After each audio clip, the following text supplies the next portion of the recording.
Welcome back, critical thinkers.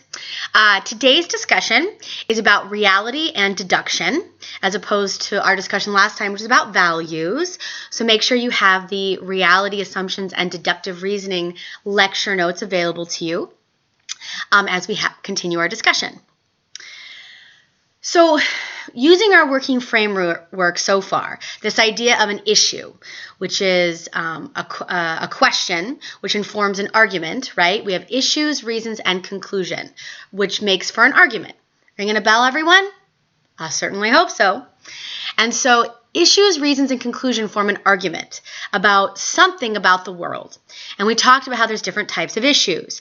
There's value issues, which are questions about good or bad, right or wrong, which are often informed by value prioritization. And then we have policy issues, which are informed by the answers to our questions when we asked a value-based question, a value issue, but then also fact issues, fact arguments, factual issues, questions about what is true in an objective sense about the world. For example, what color is the sky? This is not open to interpretation. We're not going to have a value-based argument about what color is the sky. Or does a particular fertilizer increase growth in a plant? Or is there some effect in the world that we could go out and check against the world? These are going to be factual issues, fact-based issues. But people often disagree about what the facts are. And so we need some tools in our toolbox to figure out what's true about the world in a factual way. And that's the purpose of our discussion today, is to put our first tool in our toolbox about what is true in a factual way about the world. And so we're going to talk about reality assumptions, and we're going to talk about deductive reasoning. And so what's going on here on the first slide? We have our little penguin here. Penguins are black and white. Some old TV shows are black and white. Therefore, some penguins are old TV shows. Well, here, this is an example of something called a logical syllogism. Essentially, people reason. People put their ideas together in a particular way. And sometimes the way people put their ideas together doesn't make any sense. And that's what's happened to our little friend here. And that's one of the reasons why people can sometimes disagree about the facts, because there are logical, correct ways of putting our ideas together, and then there are some incorrect, illogical ways of putting our ideas together. And what our little friend the penguin here has done is put his ideas together in an illogical way. And despite the fact that his first two statements are true, penguins are black and white. Yes, all penguins have black and white on them. And his second statement is true. All TV shows are old TV shows. Some of them are black and white. Because he puts his ideas together in the wrong way, it is not true that some penguins are old TV shows. And this is called testing our logic. And we do this based on a very old philosophical technique called deductive reasoning, which is how you figure out factual, logic-based reasoning from not factual, illogical reasoning. And that's the tool we're going to put in our toolbox. But moving on to our second slide, let's just get a sense of what we're going to be talking about today in today's video. We're actually going to recognize that people often make unconscious assumptions, not about what's good or bad, right or wrong, but unconscious assumptions simply about what's true, right? And not everyone can be right, because we can't just agree to disagree about reality.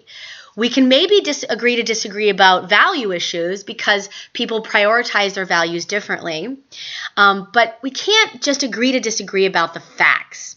And so we often have to sort of test to see what assumptions is someone making about the world. What reality-based assumptions are people making? And if they're making an assumption about the world that is not factual, we need to be able to push back against that and go, I know you are asserting that the sky is blue, but in fact, and that is true, but when you go one step further and suggest the sky is blue with green polka dots, I'm not with you about that assumption that there's green polka dots in the sky. And then after we sort of talk about reality assumptions, we'll talk about deductive reasoning. So slide 3. What are reality assumptions? And how are they different from value assumptions? Well, value assumptions that we talked about last time are assumptions that we make, those knee-jerk, gut-level reactions we make about good or bad, right or wrong. Reality assumptions, on the other hand, are these unconscious or unstated beliefs, these assumptions that we often don't articulate in a conscious, explicit way. Reality assumptions are belief about the way the world actually is, beliefs about the facts, which may or may not be true, because every single person has unique experiences that lead them to believe that there are a certain set of facts that are true. And we have to be able to push back against our own assumptions. We have to be able to question. A good critical thinker questions his or her beliefs, not just about his or her values, but also about the facts that we believe. Let's say I believe that salt is bad for me, that salt is going to harm my body. That is something I can check against the world. I can look at the research studies and say, okay, do the research facts, does the objective world support my point of view that salt is bad for me, that salt is going to have a negative impact on my body? That is a reality assumption that I have, that I need to check against the real world before I make any decision about it, right? And so everyone has unique experiences, so we're all going to have different assumptions, slightly different assumptions about facts. 1,000 years ago, it was a reality assumption that the world was flat. Nobody makes this reality assumption anymore, right? Now we know that the world is round. It's a globe, and we can go completely around it. Make sense? I certainly hope so. So slide 4. I asked you at the end of our last video to pay attention to Toulmin's model in the back in your book. And what is Toulmin's model? Well, Toulmin's model is a way of testing your assumptions. What are your assumptions? By asking you to ask for the warrants behind your reasons. That's what Toulmin has to say. And in this way, by asking what are the warrants behind our reasons, we can sort of detect people's value assumptions and reality assumptions behind the reasons that they give. And so a warrant, as I sincerely hope you've read about in your text, a warrant is a reason underneath people's reasons. People's warrants for their reasons, for the reasons they're supporting their point of view, are why someone is suggesting that their reasons are good reasons to support their argument. And so let's sort of use a working example to illustrate what Toulmin is talking about and how the warrant-based model of argumentation can be a useful tool in detecting people's assumptions. Because that's an important thing to be able to do. Testing people's assumptions, being able to recognize what their assumptions are, allows us to talk about other people's and our own assumptions. Because it's much more difficult to effectively have a discussion if we're not willing to err and be very explicit and conscious about what are our assumptions about the world, both our value assumptions as well as our reality assumptions. So here's a working example. Here's the issue. Should we use the SAT or the ACT scores to predict success in college? So what kind of issue is this? This is a policy issue, right? It's going to be informed by facts and informed by people's values, but at the end of the day, this is a policy issue. Should we use the SAT or ACT to predict college success? That's the idea. So that's the issue. That's the question under debate. And so here we have the person's conclusion, a synonym for which is claim. Students should not go to colleges at which SAT scores are 200 points higher than theirs. So the conclusion is yes. The conclusion is yes, we should use SATs to predict college success. Right? That is absolutely the conclusion is being made. Yes, we should use the SAT. And so let's push back at that claim. What is this person's reason for their point of view? Yes, we should use the SAT to make determinations about college admittance. Students should not go to college at which SAT scores are 200 higher. SAT scores are 200 points higher than theirs. So what is this person's reason that they give? Students will likely not succeed at these schools. And here is what Toulmin suggests you do. He suggests you try to identify the assumptions that this person is making about the world when they state students will not likely succeed at those schools, right? So we've got this warrant, this reality assumption. That's what the warrants are. Like a warrant for someone's arrest allows the police to arrest you. That's what the warrant does. It allows arresting you to be warranted. In the world of argumentation, a warrant is why you're saying that reason is warranted. And here's the reality assumption behind that reason. Scores are accurate predictions of how well a student is prepared for college. Do you see how that's a reality assumption about the world behind that reason? Students will not succeed at schools, right? That's the reason. We should definitely be using the SAT to guide college admittance decisions because students won't succeed at those schools. And the reality assumption underneath that is, the warrant underneath that reason is that SAT scores are accurate, right? That SAT scores accurately predict college success. That's an assumption about the world that may or may not be true. It's possible that the scores are not going to accurately predict college success. And if that fact about the world, that reality assumption isn't true, then that reason isn't warranted. That's essentially Toulmin's model, right? There's also some value assumptions that underneath that reason, right? Students will not likely succeed at those schools, and you can sort of hear the value assumption underneath that too. So a value-based warrant would be that that education, the purpose of higher education, is only to succeed. That it's a good thing if people succeed in college, and it's a bad thing if they don't succeed, right? And so that's the idea. That might be the value assumption underneath that reason. And so moving on to slide 5, or rather slide 6. Here is a different conclusion, right? No, we should not be using college success. We should not be using SAT scores to make decisions about college admittance, right? That's the opposite conclusion, because we should not be using standardized tests as a measure of success. And so here's a different reason. Tests only predict level of struggle in the first year, right? And so what is the warrant behind that reason? The idea is that other character qualities are going to predict success, not just the tests, right? That's the warrant behind that reason. Tests only predict level of struggle in the first year, and the reason behind that is, the warrant for that reason to support that conclusion is that real student success is based on other qualities.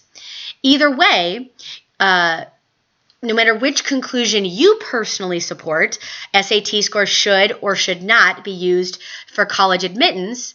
Either way, when someone provides you a reason, either from the other one, students will not succeed at schools where SAT scores are higher, test that assumption. What is the assumption that is being made? That those, in fact, scores predict college success, right? Or the other reason, test scores only predict struggle for the first year, and what's the underlying assumption behind that reason? That there are other qualities that predict college success that cannot be captured in SAT scores. And this is something we can check against reality, right? This is what's called an empirical question. We can go check. We can give people SAT scores and then see, well, do SAT scores predict college success? And then we know which reality assumption is more accurate. And so we know which reason has more weight behind it. And so then we are better able to address this policy question. We have to address the facts first. What are the facts? And so now asking this question and testing our assumptions has led to a new fact-based question, a fact-based issue. Do SAT scores, in fact, predict college success? Right? And once we've addressed that question, we can either refute someone's reasons. Hey, I know you've given me this reason that test scores are going to predict college success, but actually the research suggests that's not actually the case. Or Conversely, I know you've given me this reason that test scores are only going to predict struggle in the first year, but actually the research suggests they predict overall college success, period. Either way, this is something we can go to check against reality. And I would encourage you all to do a little research in our library, because we have this great database called PsycInfo, and we have librarians that are happy to help you. Why don't you go find out? What does the research have to say about whether or not standardized test scores predict college success, right? That's the idea. So slide 7. So let's use another working example to see if we can detect assumptions using Toulmin's warrant model. Can we ask, what are the reasons behind the reasons, the reality and value-based assumptions people are making about the world? Because it's those assumptions that we have to test in order to test fact-based arguments. So here's a policy issue. Should trials and executions be televised? Do you see how this is a question about what we should do, making it a policy issue? Should trials and executions be televised? So if we move on to slide 8, someone makes the conclusion, trials and executions should be televised. Do you see how that conclusion perfectly matches that question? Because this is now going to be at least a complete argument. Should trials and executions be televised? Claim or conclusion, yes, trials and executions should be televised. It's not an argument until this person gives me a reason. What reason does this person give me? The public has a right to have more information about the courts and the judicial system. Now, that's a reason. So now we have a complete argument. Should trials and executions be televised? The public has the right to have more information about the courts and the judicial system. Therefore, yes, trials and executions should be televised. This is an example of a complete argument.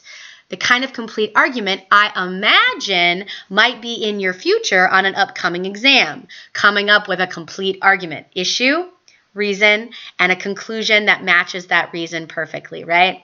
That's the idea. But now, we need to test this reason.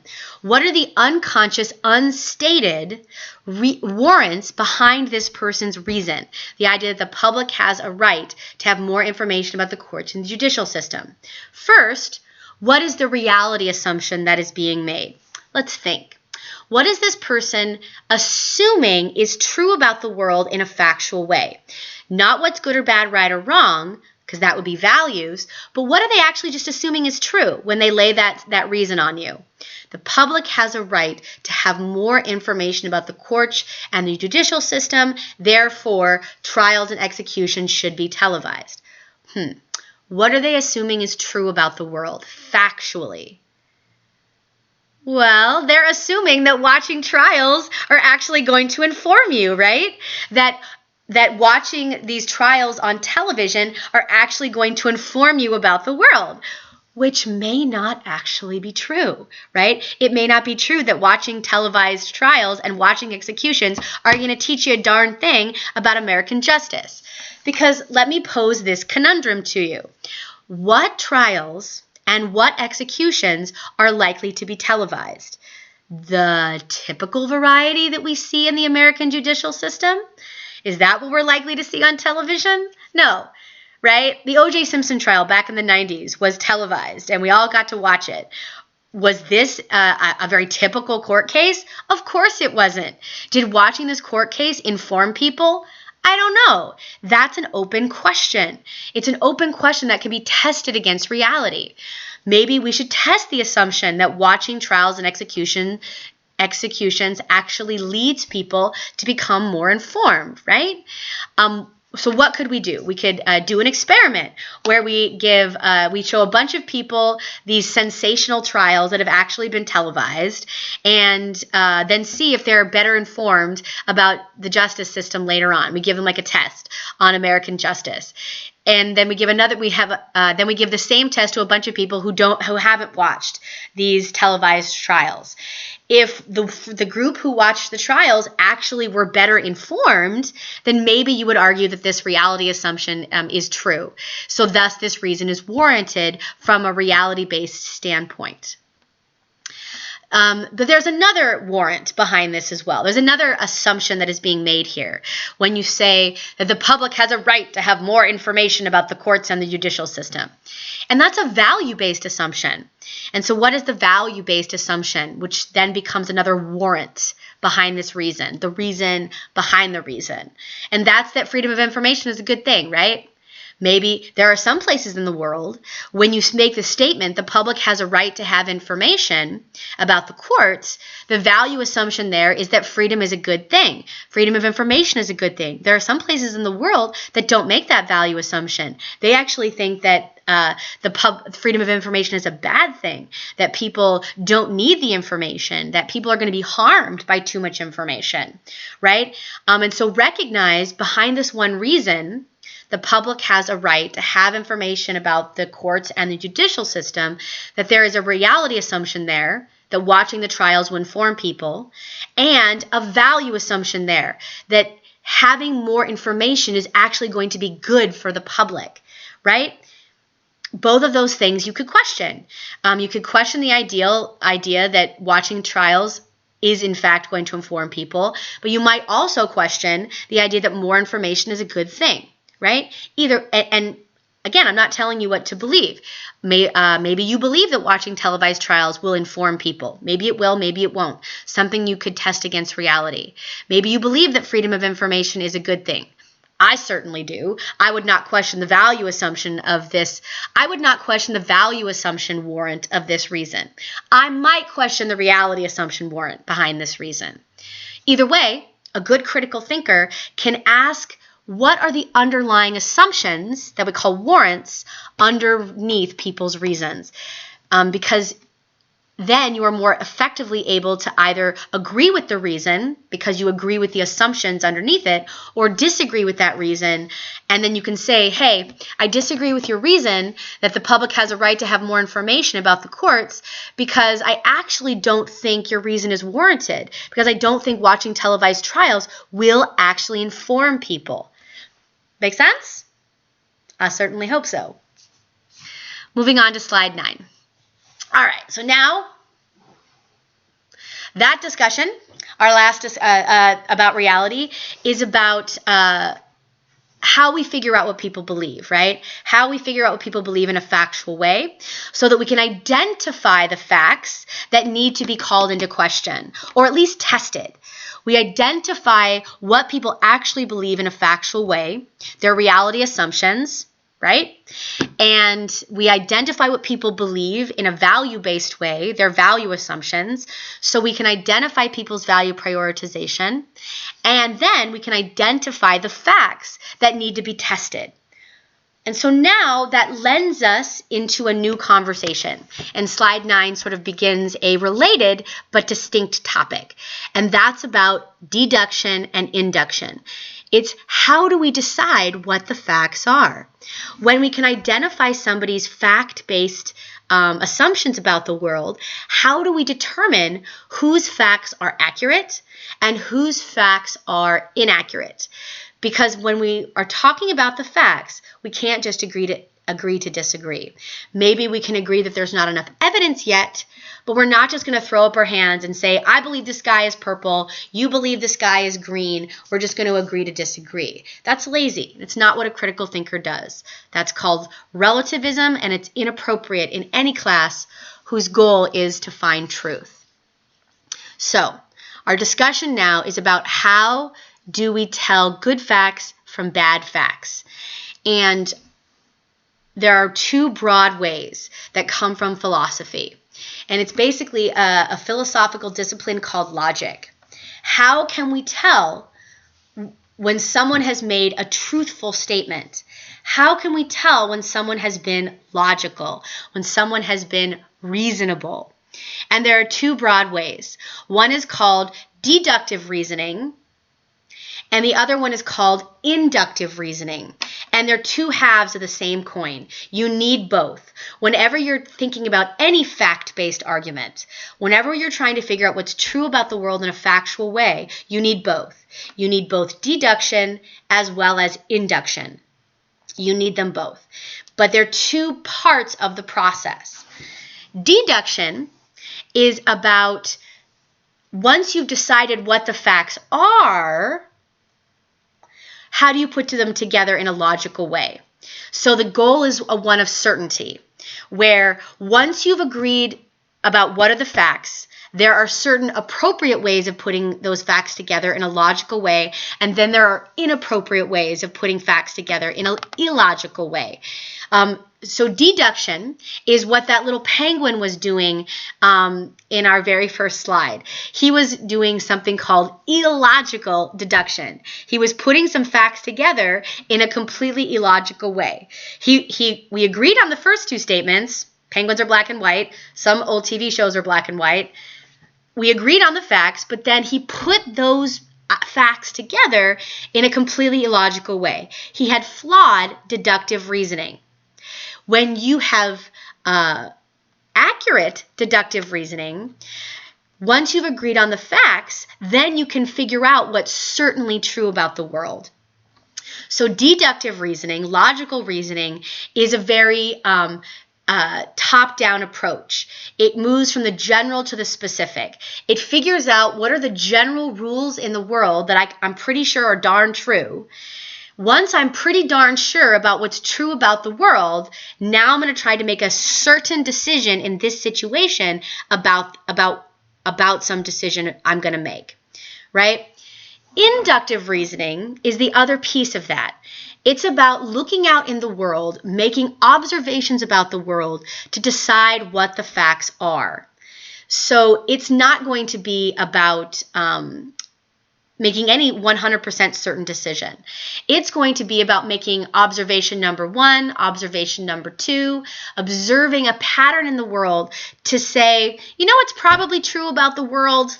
X, Y, and Z. You know what's probably true about the world? People are in it, because I have seen lots of people. And so what you're going to be doing is looking at specific cases in the world and then trying to come up with some general rules.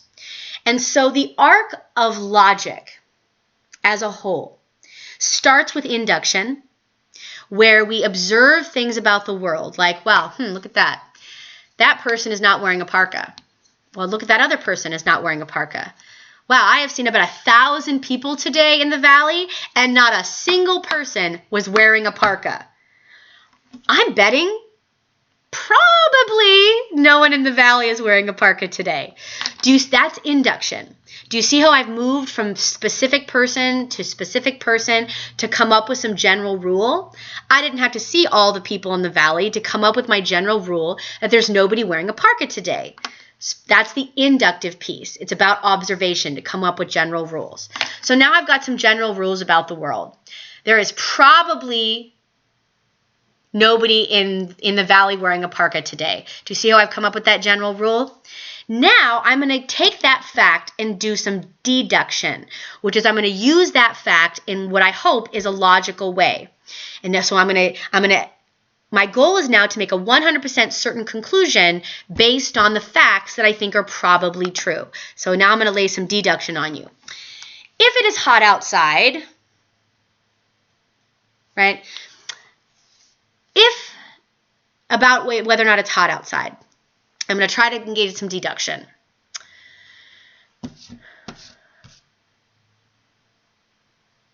If it is hot outside, no one will be wearing a parka. No one will be wearing a parka. If it is cold outside, someone would be certainly wearing a parka. If it was cold outside, someone would be certainly wearing a parka. No one is wearing a parka, therefore, it's not cold outside. Does that make sense? Do you see my goal was one of deductive certainty? Once I'd agreed on the facts that if it's cold, someone should be wearing a parka. Right? Anyone want to disagree with that? Do so in the forum. If it's cold outside, someone should be wearing a parka. I've determined, based on 1,000 observations, that no one is probably wearing a parka. So I'm going to come to my relatively certain conclusion based on these facts where I say, well, if it's cold outside, someone should be wearing a parka. No one's wearing a parka. So what has to be true? If those first two things are truthful, what now has to be true? not cold outside. That is the deductive piece. And that is what the rest of our discussion today is going to be about. It's the first tool in our toolbox called deductive reasoning. Deductive reasoning is figuring out, once you've agreed on what the facts are inductively through observation, coming up with some general rules based on specific observations. Now, let's learn to put those ideas together in a logical, reasonable way. And there have been people for 2,000 years, longer than that, for thousands of years who've sat down and thought, what are the appropriate ways of putting ideas together, like I just did? If it is cold outside, someone should be wearing a parka. No one is wearing a parka, therefore, must not be cold outside. Correct patterns of deductive logical reasoning versus incorrect patterns of deductive reasoning, like what our little penguin friend was doing at the beginning. So moving on to slide 10, here are some examples of deduction. Now, some pigs have wings.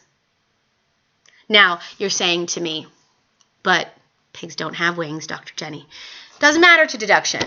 It doesn't matter to the way of testing ideas that is patterns of deduction.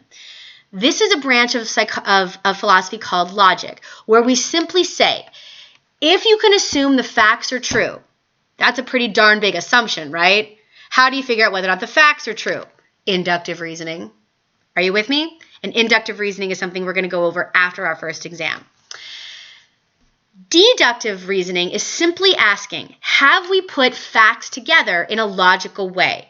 That's what deduction is. That's all it is. Have we put the facts together in a logical way? So bear with me. Some pigs have wings. Let's just pretend that's true. And I've certainly shown you a little piggy here. He's a little piggy and he has wings, right? Right? Okay. So some pigs have wings. Maybe we slap some wings with glue on our pig friend at the farm. Some pigs have wings. Let's just assume that fact is true. And then I tell you that anything that has a wing, anything that has wings, sings. And you're like, but Dr. Jenny, planes don't sing and they have wings. I don't care. Let's just assume my facts are true. Can you bear with me and assume my facts are true? And you're like, okay, fine. Some pigs have wings and all winged things sing. If those two facts are true, what has to be true now? Well, if it is true that some pigs have wings, so I want you to close your eyes and imagine some piggies out there and they have cute little wings on them. And now I want you to make the assumption that it's true that anything with wings is definitely singing. I want you to imagine all the things with wings out there opening their mouths and singing. Are you doing that? Are you imagining that? The planes are opening their little cockpits and singing, and birds are singing. And those pigs that have wings are also opening their mouths to sing. So is it then true that some pigs must sing? Yes, it has to be true. If those first two things are, that's deduction. It's about once you've decided on the facts, once you've decided that it's true that pigs have wings, and once you've decided that anything with wings is vocally singing, then it must be true that pigs sing as well. That's deduction. Deduction is not for figuring out what the facts are. That's what observation and induction is for, which we're going to talk about after our first exam. Deduction is for figuring out the right and wrong ways of putting ideas together. And believe me, there are some wrong ways to put ideas together that sound good. They sound factual because the facts themselves sound so reasonable. For example, our little penguin friend at the beginning. Penguins are black and white. And you're like, oh, yeah, they totally are. This guy's sounding super smart.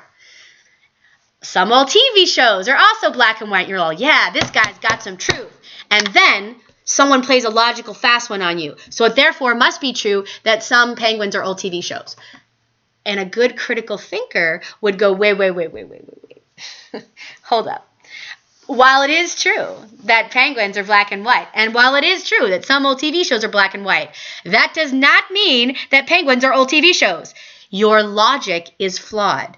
Your deductive reasoning is flawed. And again, there's 2,000 years longer of people figuring out the right way to put together facts and the wrong way to put together facts. We are going to learn the basics of deductive reasoning, that logical discipline. So here's another one. Everyone has one and only one biological mother. Well, this fact is sounding pretty right? At least according to current modern science. I did read this article that they're going to start like smushing together eggs from two different women, and then that's going to complicate my argument. But as of now, everyone can only have one biological mother, right? Only one person who contributed it's what we call an ova.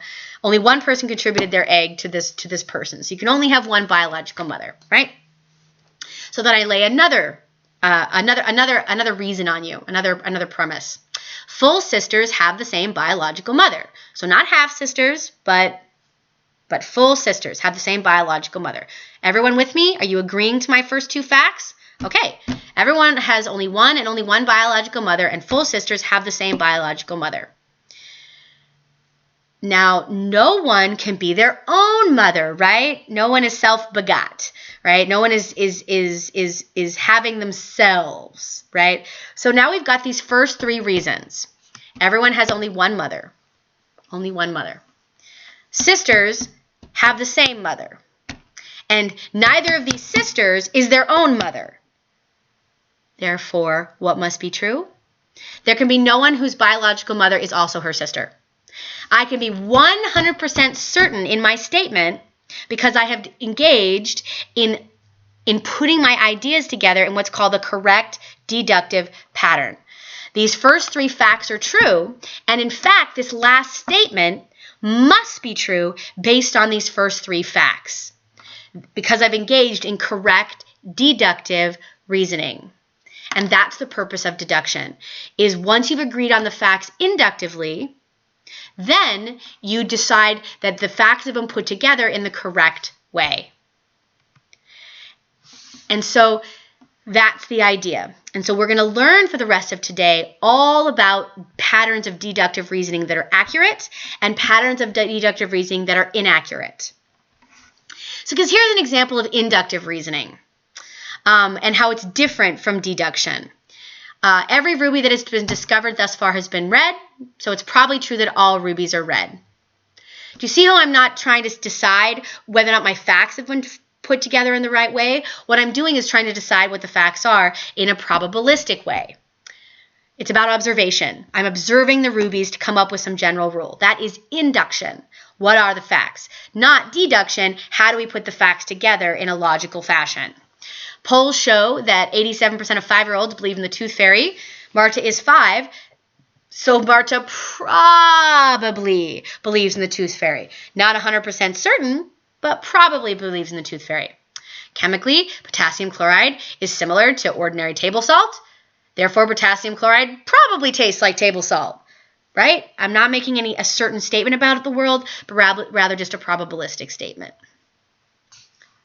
Moving on to slide 12. So if you're trying to decide the difference between deduction and induction, it's really about what step of the process of truth finding are you on? Are you on the observational piece, where you're simply observing things about the world? Then you're doing induction to figure out whether or not people's premises, people's reasons about the world, because remember premises are synonyms for reasons. If you're in the inductive piece, you're trying to see if people's reasons, their facts, their premises are probably true based on observation. You are then trying to find good evidence, enough evidence, not 100% certain evidence, but simply good evidence to decide that their reasons are probably true. And so then, if you agree with their facts, then it becomes unlikely in induction for the conclusion to not be true if the reasons are. But you could consistently say, well, hey, look, in induction, I've made some observations about the world. I see that your reasons that you gave me, your premises, really are providing pretty good evidence for your conclusion. I accept that it is unlikely that these premises are false, and so I get that it's unlikely for your conclusion to be false. But I'm still going to say there's no 100% certainty that you're right.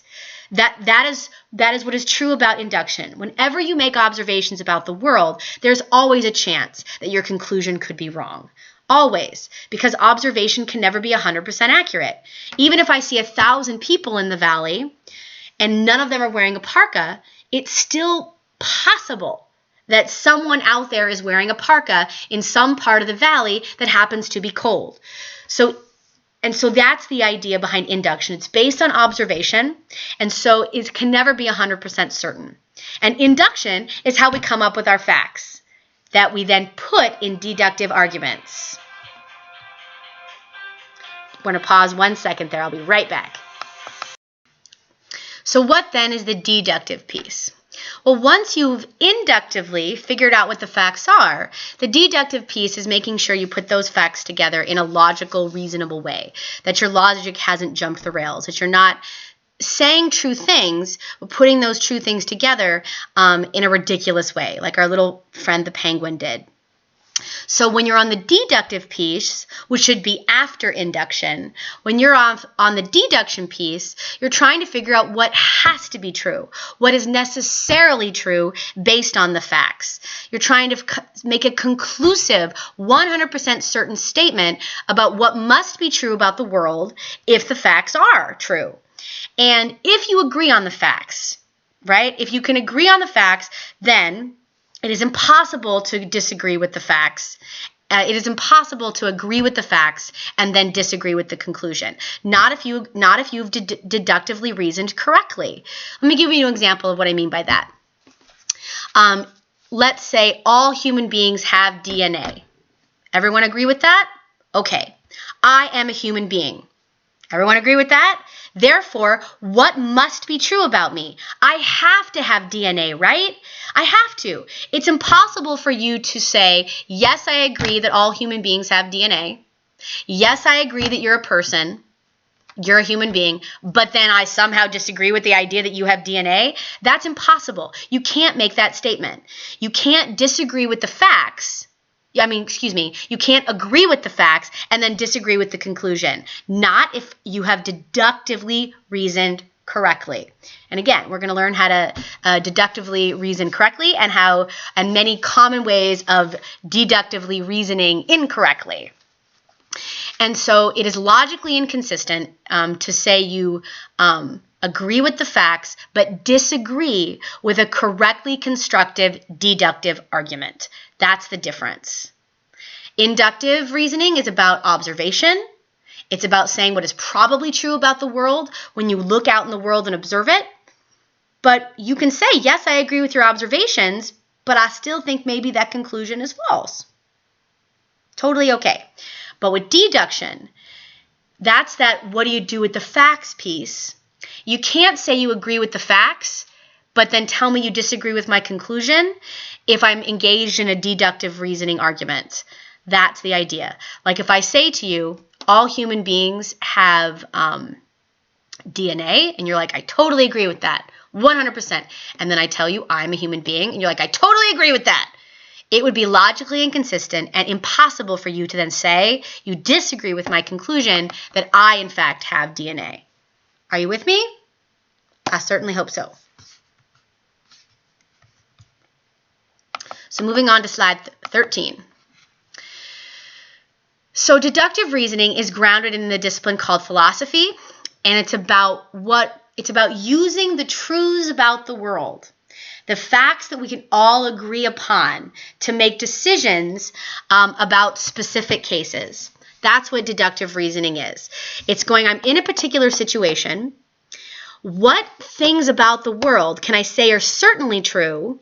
Thus, I can make a decision in this specific situation. And moving on to slide 14, how do we do that? How do you engage in deductive argumentation? How do you decide the correct way of putting ideas together? And there's two things. You ask if this thing called the form is correct. Is the logical form correct? And this is what we're going to spend our time on for the rest of today.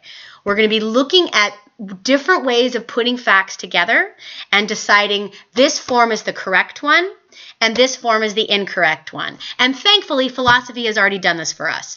We know that there are incorrect ways of putting ideas together that can never arrive you at truth, and there are correct ways of putting ideas together that can maybe arrive you at truth if you can agree on the facts. Because that's the second piece. Deduction is only as good as the inductive piece that informs it. What does that mean? A deductive argument, even if you say, yes, the form is correct, that's number one, I have put my ideas together in the right way. You then have to ask, are the facts true? Are those premises true? How good was the induction that you used to come up with your premises? But if you can say, yes, the logical form is correct, and then you can say, and yes, I agree with the facts, then you can say I've stumbled onto certain truth. And there's very few things where you can do this, right? There are very few facts are indisputable, but some are. And if you can agree on those facts and you put those ideas together in the right way, then you have found certain truth. And that is the power of deduction. But again, deduction is only as good as the facts that you have gathered inductively to make your deductive argument. And so we say that any argument where the ideas have been put together in the right way follows the correct logical form, then we call that a valid argument. And so that would be like that example of my winged friend, my little piggy friend. That is what is called a valid deductive argument. Why? Because I put those ideas together using the correct form, the form I learned from logic class, right? Some pigs have wings. All winged things sing, therefore some pigs must sing. That is, in fact, a valid argument because I put those ideas together in the correct logical form. So we call that a valid argument. So your everyday understanding in ordinary everyday English about this word valid, meaning correct, you got to leave it at the door.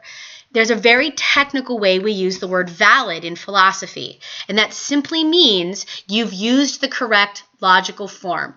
You've put the ideas together in a logically permissible way. Who cares if the facts are true? Doesn't make sense. But it doesn't make sense because pigs don't have wings, Dr. Jenny. Doesn't matter. I put my ideas together in the correct logical way. So I would call that a valid argument. If we want to say that a deductive argument has arrived us at truth with a capital T, then we have to say not only that the form is valid, that we put our ideas together in this logical way, we have to say that the premises are factual, and usually this happens from induction. And then, if the form is valid, meaning I put my ideas together in the correct logical way, and we can say that the facts are true, then we say that the argument is not only valid, but also sound. That's what we can then say. That the argument is not only valid, put together in the right way, but also sound. And so if we look at the three different styles of deductive arguments I presented to you, the three different examples so far, our little penguin friend at the beginning, he wasn't valid at all. He was definitely not valid because he was not following the correct logical form. He gave you two true facts. Penguins are black and white. Some old TV shows are black and white. But that does not mean that penguins are TV shows. That doesn't even make sense. And that's the point of deduction, is there are some ways of putting ideas together that don't make sense. And it's not always obvious. And so we actually have to learn the correct logical ways of putting ideas together in a formal way, which is what we're going to do in here today, right? But the argument I gave you about the pig. Some pigs have wings, all winged things sing, therefore some pigs sing. Although my facts aren't true, that is in fact correct, the correct logical form. We would call that a valid argument. But it doesn't arrive us at truth. Not because it's not valid, but because it's not sound. Because you accurately point out to me, pigs don't have wings ever. And not all winged things sing. Ostriches don't sing. Planes don't sing. So what you're doing is not questioning the validity of my piggy argument. What you're doing is questioning the soundness of it. Because you're saying, yes, you've put those ideas together in the proper way, Dr. Jenny. You have what's called a valid deductive argument, but your facts, your premises, totally not true. So your argument is unsound. It was my argument about biological mothers and sisters that was sound. I gave you some true facts, and then I put those facts together in what's called a valid logical way, and then I arrived myself at some bright, shiny truth that nobody's mother is also their sister. Make sense? If not, let's come up with let's talk a little bit more about it.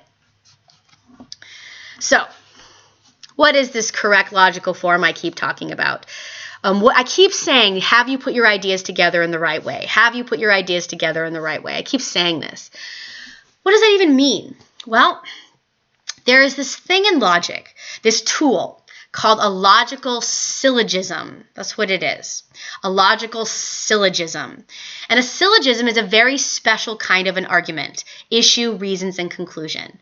It's still an argument as defined by this class where you have issues, reasons, and conclusion. But a syllogism is a tool for testing one's deduction.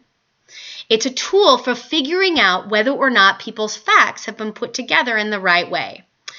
And essentially, it's about making these statements about what you think are true about the world, about how basically different people or things have characteristics. And so they're called categorical syllogisms, where you say this person has this quality, or this group of people has this quality, or this thing has some characteristic, and because of this must be true. And what philosophers have figured out is there are 256 ways to put your ideas together. Once you start making statements about the world, like all men have a Y chromosome, or some women wear skirts, these are these categorical statements about people or things or the world. Logicians, academic philosophers, have figured out there's 256 ways of putting your ideas together, of saying all people have DNA, I'm a person, therefore I have DNA, right? There are 256 ways of putting your ideas together. Only 15 ways of putting your ideas together are valid. There are lots of ways to put your ideas together in a completely wrong way. There are lots of ways to be our little penguin friend. Lots of ways of being our little penguin friend and putting our ideas together in the wrong way, and only 15 ways of putting our ideas together in an accurate way. Now, if this is a logic class, which is taught here at Pierce, we would spend all semester talking about all of these different ways of putting ideas together. We would learn all 15 valid ways of putting our ideas together in a logical fashion. We are only going to focus on 2. We're going to focus on one valid logical form, one way of putting ideas together in the correct way, and we're going to learn one incorrect logical form, one wrong way of putting your ideas together that will never arrive you at truth. Hopefully that makes sense. So here is the correct logical form that I'm going to teach you. This is called modus ponens, because philosophers just love to give fancy names. And essentially, this is one of the syllogisms, one of the logical tools, one of those 15 logical tools that you can use to put your ideas together to arrive you at truth, as long as you can agree on the facts. Does that make sense? I certainly hope so. This is the one logical form I'm going to teach you that, if you can agree on the facts, will always arrive you at certain truth. And it's called modus ponens. And it goes like this. You make some statement about some category. All men are mortal. Is that true? I don't know. But here is what then the correct logical form would be. If you say that all of some category have some characteristic, and then you point out that this specific case in front of you has that characteristic, it is a member of that category, for example, Socrates is a man. Do you see what I've done there? I've said all men are mortal, which maybe I figured out inductively by looking at the fact that every person who has ever lived and every man who has ever lived has eventually died. And then I point out to you that this specific case in front of me is a member of that category, that Socrates is a man. What has to be true about the world? What has to be true? Well, if it is true that all men are mortal, and if it is true that Socrates is a man, then what has to be true about Socrates? Socrates has to be mortal, right? This is modus ponens. If A has B quality, and this is an A, then what must be true? Then this must have B quality. And that is the one correct logical form I want to teach you. This is the one correct way I want to teach you to put your ideas together in a valid way. Are there other ways? Absolutely. There are 14 other ways of putting your ideas together in a correct way. But I want you to learn this one basic way. If all A's are B, and this thing in front of me is an A, therefore, this thing in front of me must have a B.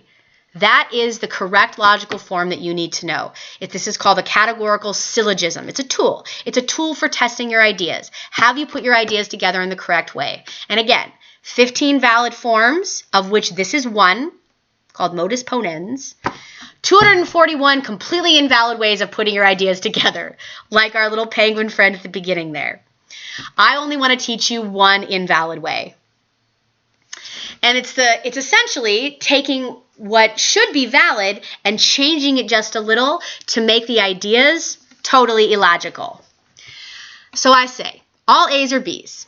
Therefore, this is an A. Therefore, this must have a B. To use the example from before, all men are mortal. Socrates is a man. What must be true? Well, Socrates must be mortal, right? It's this idea of if you're saying every single person in this category, every man who has ever lived so I want you to imagine every man who has ever lived, all of them have this quality of being mortal, which means at some point they're going to fall down and lay down dead. What you're saying is Socrates is a member of that entire category that you're imagining, which means Socrates also at some point is going to fall down dead. That is the correct logical form, the one correct logical form that I want you to that I want to teach you as a tool of recognizing, as a critical thinker, there are correct ways of putting your ideas together. Whatever you finally agree about the facts, there are correct ways to put those facts together, and there are incorrect ways of putting those facts together. Because now let's flip it around. Where I say all A's are B's, this is a B, therefore it must be an A. This is a completely invalid logical form. So let's take the Socrates example to show you how incredibly illogical this is. All men are mortal. This thing in front of me is also mortal. Is it definitely a man? Imagine all the men. All the men are mortal. You notice that all the men are falling down and they're mortal. And then I point out to you that this organism in front of me also has this quality of falling down dead. Does this being who's falling down dead have to be a man? No, this could be a horse or a dog or a woman, right? Because other things besides men have the quality of being mortal. So And this is the power of being able to detect deductive reasoning that is invalid. Because I can lay some facts on you. All men are mortal. This thing in front of me is mortal. And then I can play fast and loose with you logically and say, so therefore it has to be a man. And you're like, that is the incorrect, invalid logical form. You have not arrived at truth. It doesn't matter that your facts were true. It didn't matter that you were factual and truthful when you told me that all men are mortal, this being is mortal, because you have now jumped the rails logically. You have put your ideas together in a completely illogical way, in what we called a fallacious way. Your form is invalid. Your argument is invalid. You have not stumbled upon truth. Take your bag and go home. And that's why it's important to learn about this discipline called logic. And you can spend an entire semester thinking about logic in logic class, where you learn all these various ways for people's reasoning to jump the rails and for them to put true facts together in an illogical way where they arrive at nonsense, like our little penguin friend. Because it's not always obvious. And that's why it's important to learn it. Our little penguin friend has obviously stumbled across ridiculous truth. A ridiculous statement that is not truth, rather. But sometimes arguments sound perfectly reasonable. And they sound good because the reasons are true. The premises are true. But the conclusion is false because they put their ideas together in an invalid way, in a way that can't arrive you at truth. For example, all turtles are green. This animal in front of me is green. Is it definitely a turtle? Well, you're thinking, well, all turtles are green, and this animal's green. Well, maybe you would. Maybe if you didn't know about logic, think, well, this person is saying all turtles are green. This guy's a turtle, therefore, gotta be a turtle. All turtles are green. This little guy's green, therefore must be a turtle. Might sound good, but it's not. Could be a frog, right? Other things are green. Could be a poodle, dyed green. But let's use a slightly incendiary topic to show you this, right? How this can really jump the rails, right, and become super problematic in everyday life, and how sometimes people can put ideas together in an illogical way that does not arrive you at truth, right? So maybe I make some, maybe I say,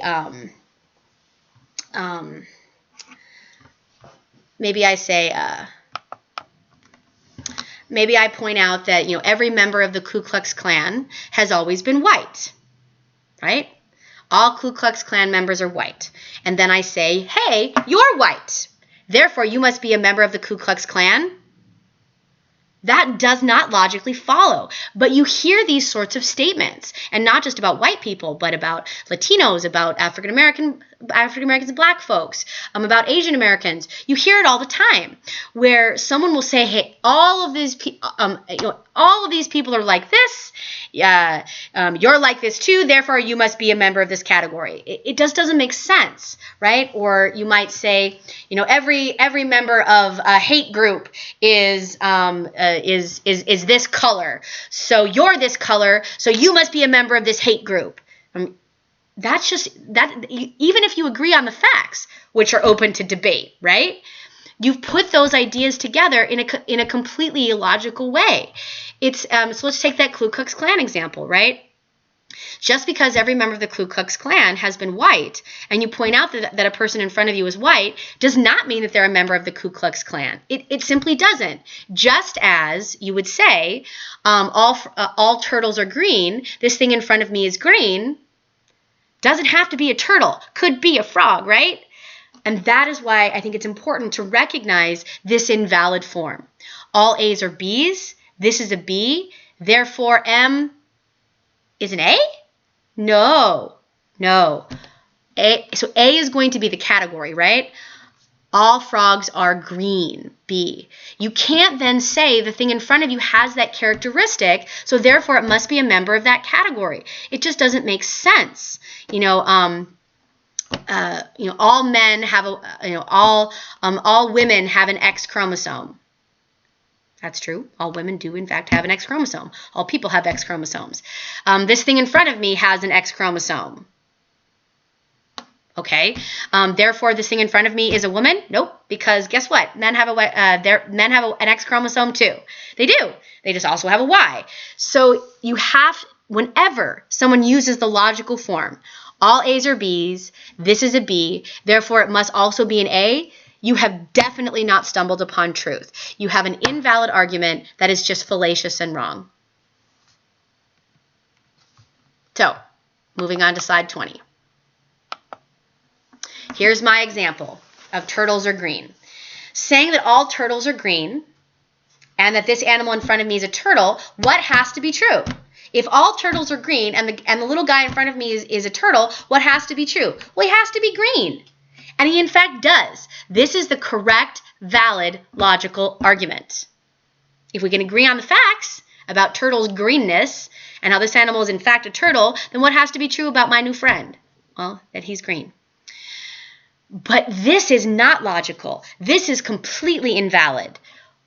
All turtles are green. This animal is green. Therefore, a turtle? No. Frog? Poodle dyed green? Right? And we use these silly examples, but you hear illogical, invalid arguments all the time in the popular press, and all the time from politicians, and all the time from whoever. And a good critical thinker can recognize those ideas have not been put together in a logical way. This person is not laying truth on me. This person is laying total BS because it's not valid. It's not logical. And it's easy to stumble into invalid logical arguments, particularly when the facts sound reasonable. So, you got to know the correct logical form. You need to know two forms. You need to memorize them. You need to learn the correct logical form. All A's are B's. This is an A, therefore it has a B. All turtles are green. This animal is a turtle, therefore this animal is green. That is the correct logical form. All women are beautiful. This person in front of me is a woman, therefore she must be what? Must be beautiful. All professors are brilliant. I am a professor, therefore I must be brilliant. Right? That is the correct valid form, right? But you also have to learn the one incorrect valid form that I'm teaching you. Where I say, all turtles are green, this animal's green, therefore it's a turtle, nope. All A's are B's, this is a B, no, You're already done, you're already toast, right? Therefore it cannot be true. It cannot be necessarily for sure true that this is a turtle. Might be a turtle, might not be, might be a frog, right? Or if I say all women are beautiful, this person in front of me is beautiful, therefore a woman, nope. Could be a beautiful man, right? Could be a totally beautiful man. Or all professors are brilliant. You are brilliant, therefore you're a professor. No, you could be a brilliant student. You could be a brilliant engineer. You could be a brilliant whatever. Simply pointing out that someone shares a characteristic with a particular category does not put that person in that category. It can't. It's completely illogical to suggest that just because a specific person shares a characteristic with a category doesn't mean they're in that category. Much as a green frog shares a characteristic with a turtle of being green doesn't make the frog a turtle. It's illogical. It's not just, and this is not open to debate. This is not open to opinion. This is a completely invalid argument to say A's or B's, this is a B, therefore an A. No, your logic has jumped the rails. You can't possibly have stumbled upon truth. But just because somebody has the correct logical form doesn't mean that their argument is factual either. Because there's that second piece, and that's the question of soundness.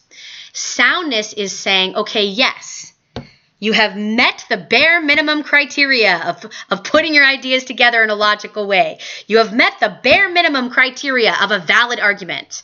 And that would be my winged argument, right? All pigs have wings. All winged things sing. Therefore, I guess pigs sing. Yep, totally valid. I put my ideas together in the correct logical form. But have I stumbled upon truth? Well, no. Just because I've met the bare minimum criteria of having a valid argument doesn't, which is, again, is a very technical term that only refers to the person has followed the correct logical form. I did that. Some pigs have wings. All winged things sing. Therefore, I guessed some pigs are out there singing. That's a bare minimum. I've met the correct logical form. But is my argument truth? And in logic, we call a truthful argument a sound one. As a bare minimum, it has to follow the correct logical form. You have to be valid if you have any hope of being truth. But if it's valid, is it sound? Has it actually arrived at truth? Well, soundness is by saying, yes, this is valid, but also that the facts are true, that the premises, the content of the argument is also true. Because let me lay the correct logical form on you, but have some so correct logical form, totally valid, but have some untrue facts. All students eat pizza. Claire is a student. Therefore, Claire eats pizza. Is my form valid? All A's are B's. This is an A, therefore she's got a B. All students, so students is the A, eat pizza. So eating pizza is the B. Claire is a student. Okay, have I pointed out that she's an A? Yes, she's a member of this category. Therefore she eats pizza, that's the B. Is the form valid? Absolutely is. Modus ponens. All A's are B's, she is an A, therefore she's got a B. But is it true? Is it sound? Well, no, because it's not true that all students eat pizza, right? And so I can push back at the premises, right? And so this is the second piece of deduction, is after you verified that the facts have been put together in the right way, that's like a bare minimum to move forward. If someone has put their facts together in the wrong way, for example, all A's are B's, this is a B, therefore it's an A, all members of this category have this characteristic. You have this characteristic, therefore you're a member of this category, right? All members of this hate group have been this particular color. You're this particular color, therefore you're a member of this hate group. Totally invalid, right? So that's not our problem here. Our problem here is not that the form is invalid. It's a perfectly valid form. All students eat pizza. Claire is a student, therefore Claire eats pizza. Definitely a valid form. But the premises are untrue. The premises are untrue. And so now we can push back against those premises and say, no, I'm sorry. Although your form is valid, your logic is valid, I doubt your premises. I'm going to question your premises. And so say, although you have a valid argument, you don't have a sound one. You don't have a sound one. So in any argument that's being levied at you about that uses this basic form, where someone is trying to put their facts together in a logical way, in a deductive way, first you should check the form and then check the premises. Check the form for validity, and if it's not valid, your job is done. You can say, nope, haven't stumbled upon truth. Go on.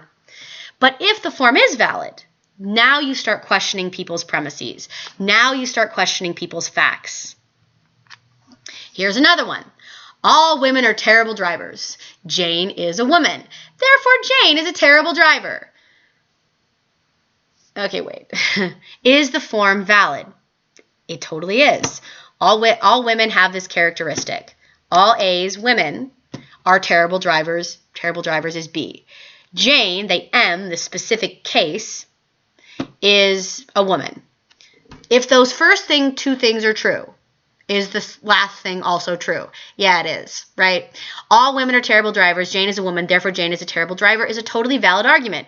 But have we stumbled upon truth? No. Why? Because the premises aren't true.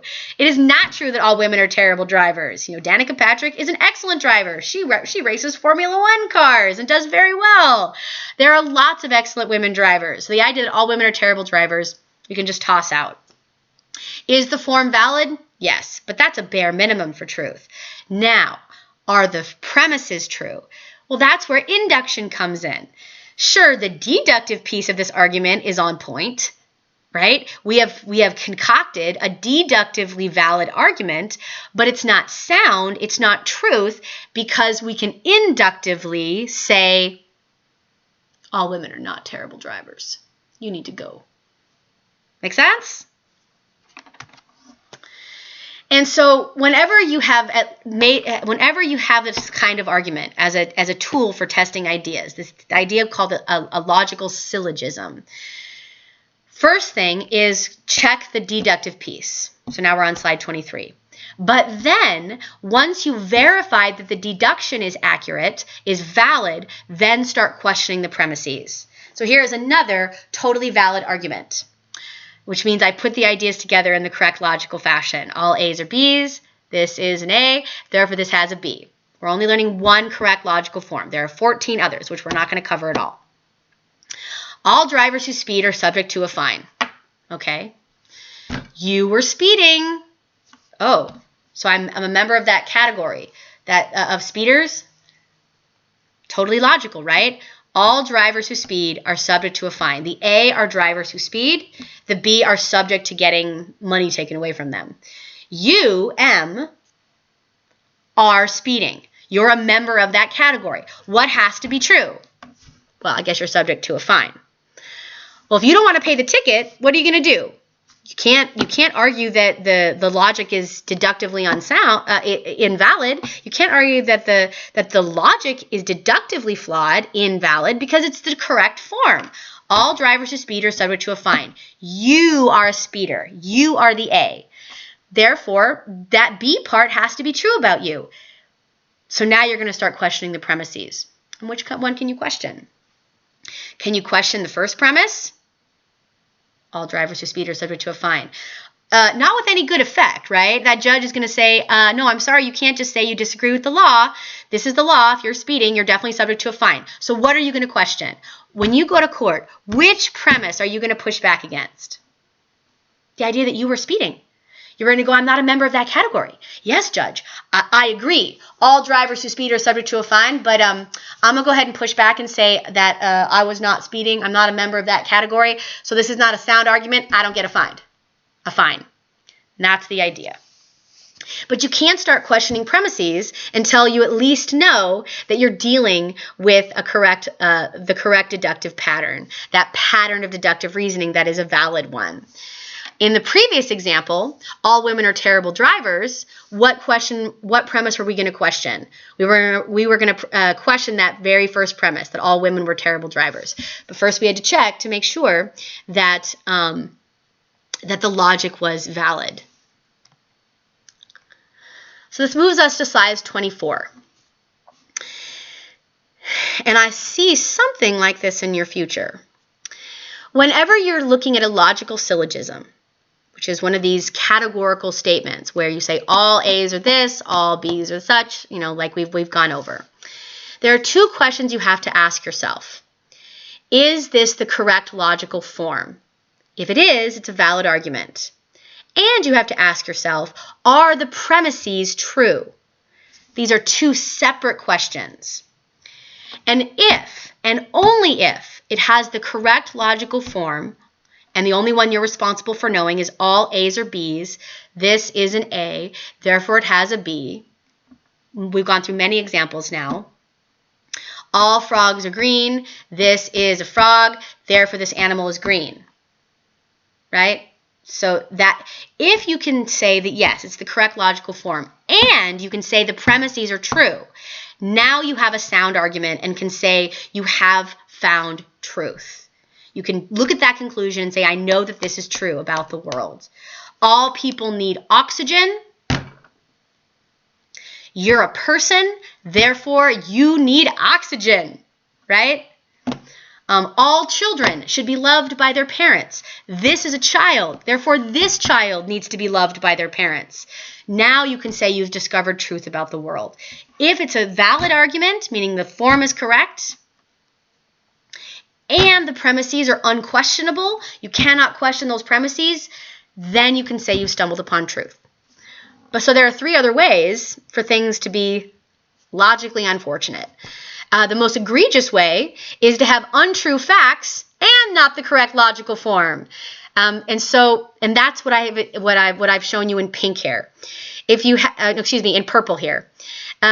If someone has the invalid form and their premises are completely false, you're just a big old mess.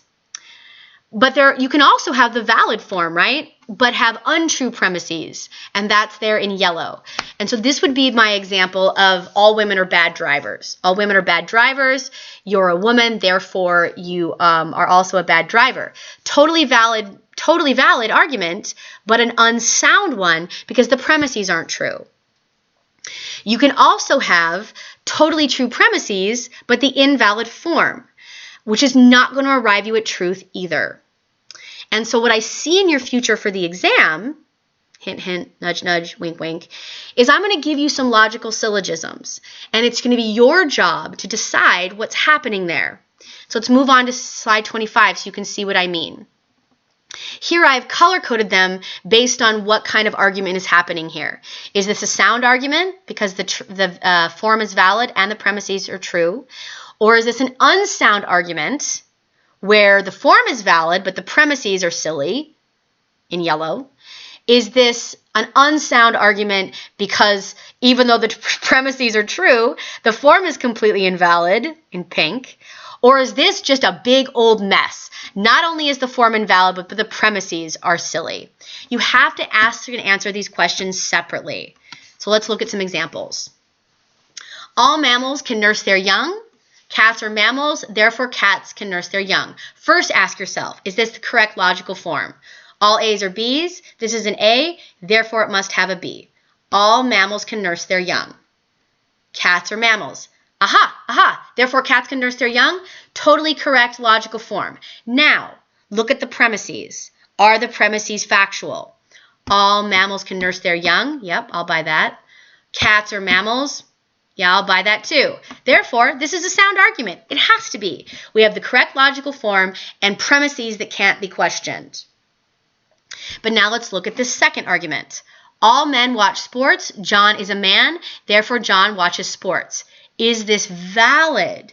Is this the correct logical form that I taught you? All A's are B's.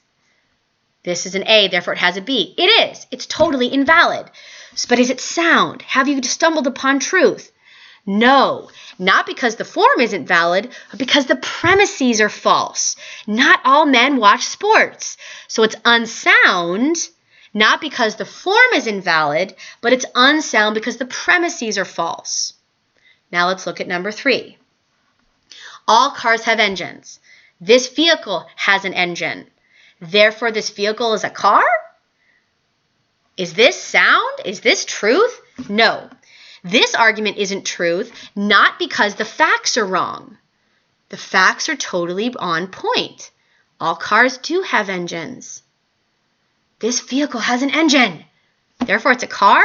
No, this is unsound, not because of the facts. This argument is unsound because it's not even valid. You've put your ideas together in the wrong way, so you can't have stumbled upon truth. And I think that is what is so powerful about learning deduction, is because sometimes manipulative people will hand you facts that are true, but put them together in an illogical way, and so then convince you that nonsense is truth. For example, all members of this hate group are this color. You're this color. Therefore, you must be a member of this hate group. And I think this is what it's used manipulatively all the time, right? To separate people. And when you can recognize that the form is invalid, you can just say, I don't care what facts you want to give me. You're not putting those facts together in a logical way, right? And so you have not stumbled upon truth. So take your true facts and take them away because you've put them together in a completely invalid way. You have not stumbled upon truth, and I'm not gonna, and you need to work harder at logic. The last one is a big old mess. All lawyers are dishonest. You're dishonest, therefore you're a lawyer. So not only is the form wrong, right? All A's are B's. This is a B. therefore you're an A, but also the facts are untrue. All lawyers are dishonest. Well, maybe some are, certainly not all of them are, and you could question that premise, or maybe you could even question the second premise, you're being dishonest. I'm not dishonest, right? Either way, it is not only the incorrect logical form, but also the premises are not factual. So I think it's really important that you practice that. Practice that. Because I see it in your future. Being able to read a syllogism and tell me what's going on. Is it a green variety that's sound? Is it a yellow variety where the argument is valid but unsound because the premises aren't true? Is it a pink variety where the facts are true but the form is invalid? Or is it a big old mess, the blue variety? Got to be able to do that. Because only one of them will arrive you at truth, right? Only an argument that has the correct logical form that also has true premises can be good deductive logic. Our last topic is something called an enthymeme. So again, you might want to take a break and go get a drink of water, pause the video. It's a related topic, but distinct. It's essentially, once we've learned the pattern of deductive reasoning that is valid, we have to learn to recognize deductive reasoning out in the world when we hear it in more everyday conversation. So we're going to learn about a concept called an enthymeme. So now would be the good time to take a break, a 5-minute break, and then come back to the video. All right, so as we've been having this discussion about, patterns of deductive reasoning, which again is a tool to sort of discover whether or not people are putting facts together in the right way or whether or not they're putting facts together in the wrong way. It can feel really academic and technical, right? Because how often do people walk around talking like that? All A's are B's. This is an A, therefore it's a B. All A's are B's, therefore this is a B, therefore it's an A. Even when you put in the categorical statements there, people are usually not willing to say things like that, right? People are not going, all white people are terrible, all black people are terrible, all brown people are terrible, all, right? People just don't go around talking like that. But that doesn't mean people are not making logical syllogisms all the time. They do. They just are more subtle about it. And that is where the concept of an enthymeme comes in, an enthymeme. This is where people are making statements that are essentially logical syllogisms, just like we've learned right here, right now, but they imply a part of the syllogism as opposed to coming right out and stating it, right? And a good critical thinker recognizes when a logical syllogism is really being stated or implied so that you can push back against the premises. You can say, hey, what you're really saying is this, and so we need to break down what you're saying, and I need to question your premises. And so that is an enthymeme, right, where a syllogism is implied. So let me give you an example of this in slide 27. Socrates is mortal because he's human. Now that sounds like an everyday statement that I would hear all the time, but recognize that that statement is really this very formal categorical syllogism, all camouflaged as an everyday statement. Because check it. All humans are mortal. Socrates is human, therefore Socrates is mortal, is the formal syllogism. But hear how all of those ideas are present in this one statement. Socrates is mortal because he's human. So you're saying that Socrates has this quality because he's a member of this category. Do you hear how that's that modus ponens? That's that logical form? But it's much harder to push back against the premises because they're not being explicitly stated. Because Socrates is a human, that means he must be mortal, right? Socrates is mortal because he's a human. Because he's a human, Socrates is mortal. These are the everyday statements that we hear all the time. Get stated in the popular press, get stated in everyday conversation. And if we can break them down into their logical syllogisms, then we can test their logic to say, is this that correct logical form? I'm not sure. But also push back against the premises. Push back against the premises and say, you know, I actually am going to question your premises, although I see what you're saying may be valid, but it's unsound because your premises are inaccurate or not factual. Let's give you another example in slide 28. Most people don't walk around saying all women are bad drivers. Jane is a woman, therefore Jane is a bad driver. But they might say something like this. Jane's a bad driver because she's a woman. And that is, in fact, a logical syllogism. But and most people, if you say, well, most people would say, Jane would say something more like this, right? It's because she's a woman that Jane's a bad driver, right? Oh, it's because she's a woman that Jane is bad at math. Of course, he plays basketball. He's black, right? All of these everyday statements, or of course you're good at math, you're Asian. All these stereotypes, right? All these stereotypes we hear in everyday conversation, they're really what we call enthymemes, logical syllogisms that are stated in a more subtle way, so it's more difficult to push back at their premises and go, I question your premises, not all of these or that, right? If you come right out and say all women are bad drivers, everyone's on notice. Whoa, whoa, whoa, not all women are bad drivers. But if you say it in a more subtle way, Jane's a bad driver because she's a woman, it becomes more difficult to push back, right? Because the unstated major premise here is that all women are bad drivers. If Jane is a bad driver because she's a woman, I guess all women are bad drivers.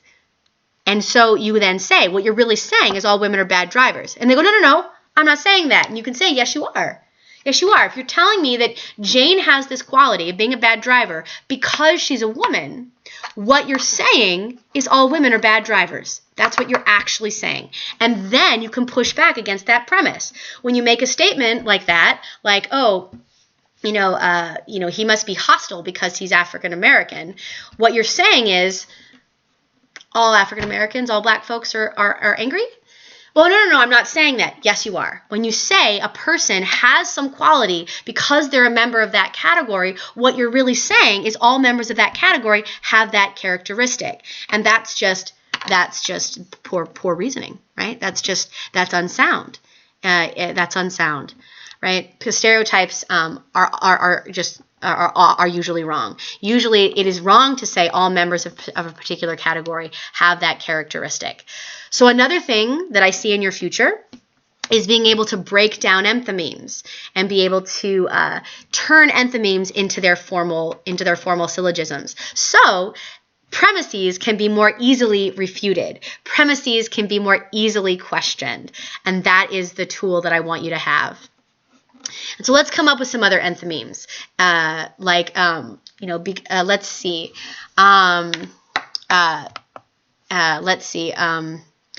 Because Jane is a student, she's always on campus, right? What you're saying is, because Jane is a student, she's on campus. What you're saying is all students go to campus. Jane is a student, therefore she goes to campus. Right? And that doesn't sound like a terrible argument, but notice how I'm breaking down the enthymeme, right? My dog smells bad because she's a bulldog. What am I really saying? I'm breaking that down to break down that enthymeme. My dog smells bad because she's a bulldog. I'm saying all bulldogs smell bad. My dog is a bulldog, therefore what? She smells bad.